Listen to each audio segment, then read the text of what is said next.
Now, before I completely lose my composure and my hair for the night, I'd like to welcome our last speaker up for the night, and this is the lovely Jude MacKay.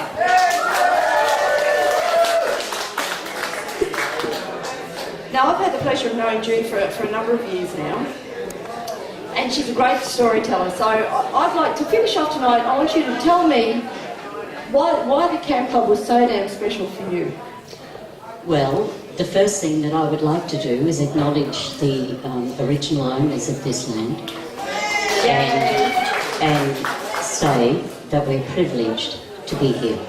Absolutely. Okay, I came out in 1960. I came out to myself, first of all, and I came out to, most of all, the shortstop of the Hawks A-grade softball team. When that happened, I realised who I was, but immediately took myself to Sydney and tried to find my tribe. The only thing available to me was the Well of Loneliness, and I'm sure that a number of women here have read and wanted to sit in a bath and open their veins over the Well of Loneliness. I was so disappointed with that book. It was my first lesbian book, Indeed. And I looked all the way through it for the sex scene. Indeed. And I'll tell you what, you've got to look pretty bloody close. You do. Because it happens in a nanosecond, and it's not even worth bookmarking. You know what's amazing? With most lesbian books like this, you see all the good parts, because that's where the Absolutely. But it never happens. With the sticky parts. Yeah, exactly. Well of Loneliness, never a broken spine. So, when I was in Sydney, unfortunately, I was assaulted quite severely, and I was at a dance and at Stanmore, and I was beaten very severely to the point where I had to take several months off work, and eventually, after that, I found my way back to Brisbane, where I'd originally come from. I then met a girl, a young woman, who said to me, thank you, who said to me, I met her at the Hacienda one Saturday afternoon, and she said to me, are you marching on Monday? It was Labor Day march, and I thought, why on earth would I want to march and put my face out there to be bashed once again? So I said, no, don't be bloody stupid. Why would I want to go out there and expose myself to all of this that has happened to me again? And she said, what about your brothers and sisters coming behind? That was the most profound thing that ever happened to me. I for once thought about all of you who are here as young people. And I thought, somebody's got to do something. We can't be bashed. We can't. We are not fringe dwellers. I felt like a fringe dweller. I didn't know where my family was. This woman said to me, I think the Camp Club needs you, and what have I got to offer? I've got terrible stories. I don't have anything. However, I did venture along to the Camp Club, and the first thing that I noticed was that women had no place in the Camp Club, totally male orientated and totally without passion for trying to find their tribe. And that's what I intended to do. I went along, and patchwork was just starting, and we were gifted the upstairs room, and I'm sure that there are women here who understand what the upstairs room was. It was a tiny attic. If you thought that going up the stairs to the attic, to the Camp Club was a daunting experience, going upstairs further was just impossible. We managed to get there, and we started D&M member groups where we all sat around, and in the 70s it was bean bags and great big chairs, and we painted the room purple, of course. And then, with the following of the women, I thought, well, why don't we go to the management committee headed by then Rex Young and Bernie Blewett and Brian Day, along with a lot of others. But women had no place there, no place at all. So I approached them about the idea of a women's evening, a patchwork women's evening only. The response was enormous. It was a wonderful thing. And from there, my intention in becoming a member of the Camp Club was certainly not political. I had no political bone in my body. I was terrified. However, I know that I found my space the very first time that I took my courage in hand and marched. I found my family. I found women and men that stood and screamed, absolutely screamed, their rights and how they loved each other. My first march was absolutely amazing. There was a woman standing beside me who wore a paper bag on her head and said, "Why do I need to wear this paper bag?" I'd found my family, and I determined from that point on to absolutely find a place for each of us. My term in Sydney had taken me into entertainment.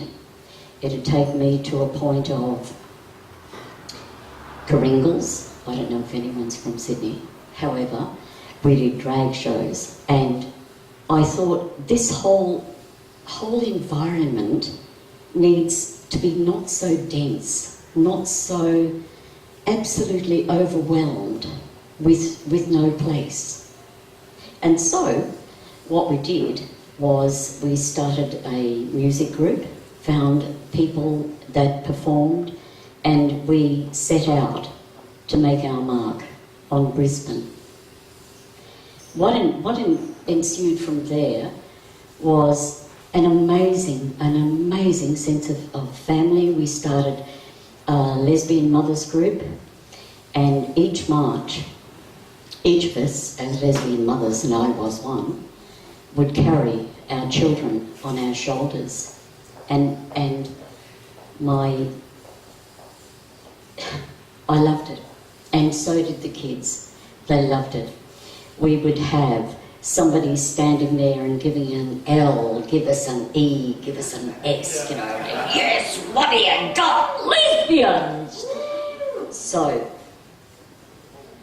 with a very good friend of mine, we used to rush back to the house after these marches and wait for the news to come on to see if these kids, and they were so involved, if these kids had been on the telly. And I have a favourite memory of my son, Simon, and another young friend of his, who were sitting on the front stairs of our home in Red Hill. Give us an L, give us an O, give us an A, what you got? Lesbian! And they were all 4 years old. Now, across the road was Smith, John Smith, who owned Smith's Funeral Directors. Next door we had a very, very proper Italian family. Those children have grown up with us as lesbian women and mothers, and they hold the same passion today as we do. What ensued was that as the president of Patchwork, we actually had a coup for the men who were in charge, and we all became members, and then on one evening we took over the camp club. They weren't ready. I'm here to tell you, they were not ready. But we were. What ensued was, for me, a sense of belong, absolute belong. I knew what it had been to be bashed. I knew what it had been to be a fringe dweller.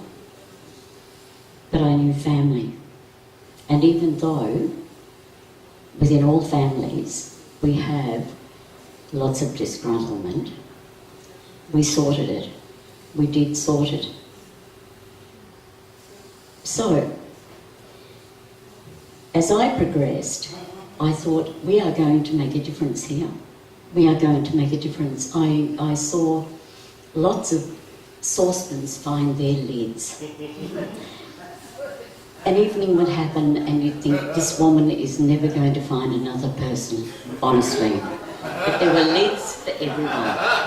There were absolutely lids for everyone. And did the lids get found usually about 1:45? Indeed. Yes. We also had the counselling line, and I won't go into my experience of that because there were lots of lesbians who got on the phone who did not want to just speak. Oh, okay. See, I get a sense there's a lot of untold stories that we'd like to be able to hear. Indeed. But there's a great... Everybody that's come up said, oh, look, there was a story I wanted to tell, but I didn't think I could. I've heard some wonderful things after the microphones have gone off. Absolutely. Absolutely. But I think that that was really worthwhile. One of the things that we were unable to do was advertise.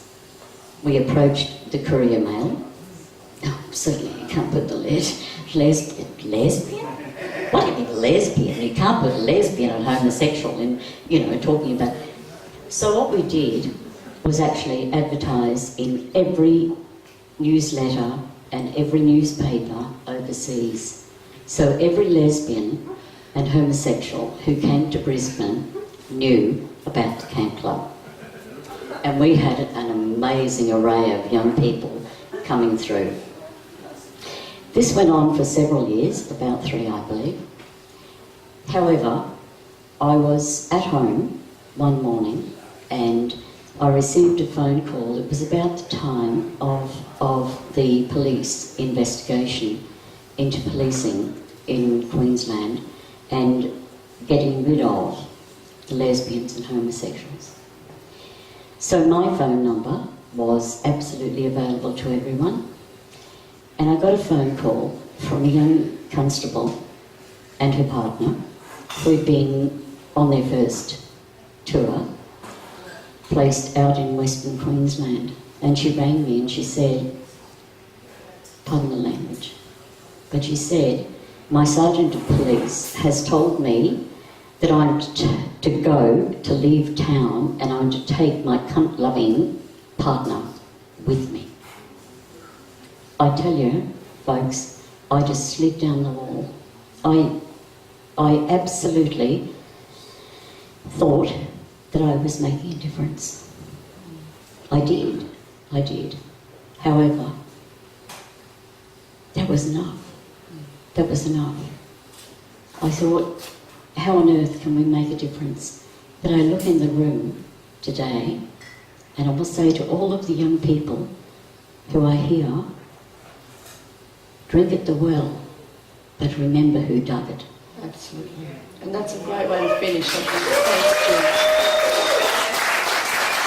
And as I said when we started, those of us who've been activists over the last few years certainly stand on the shoulders of giants. So thank you, everybody who came tonight.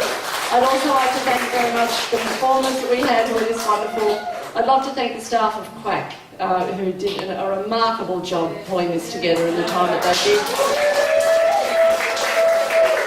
And this reaction group, and everybody who's been involved in one way or another, you've done a remarkable job, and I'm just so overwhelmed and so pleased that I was part of it tonight. So thank you so much, everybody. Enjoy some more music from our jukebox, dance hard, party long, and love each other deeply.